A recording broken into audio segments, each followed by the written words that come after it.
today we had debate on whether or not to merge. The vote was 3-2. The discussion between the commissioners, but I think even though it's divided among our board and among our community, we can move forward to, in my mind, make a better system, three systems are good, but at the end of the day, have a better merged, combined system for long-term sustainability for our education and our taxpayers. Talk about your decision to vote yes. My decision? Well, a couple things. One was the capital funding.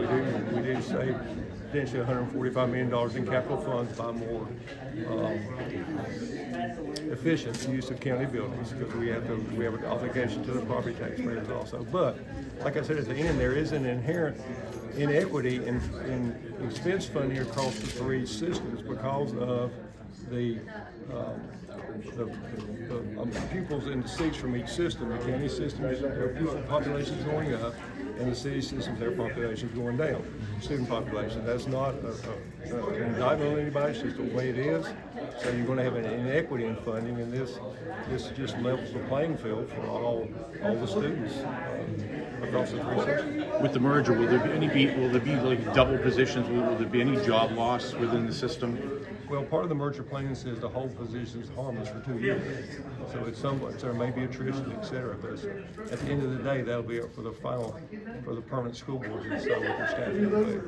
And of course, part of the plan says that the interim board will hire the superintendent. And that superintendent, I'm sure, will go through the staffing that they need when they get to the merger. Does that 2-year period to hold the position start after the merger, or does that start now after the board? Well, what happens now is the proposed plan goes to the Department of Public Instruction. They would have to approve or not. So that would start when the merger plan would be approved by the DPI. And just in terms of the voting power of the community, can you confirm that the first time the community will vote for their school board members will be in 2030? Is that correct?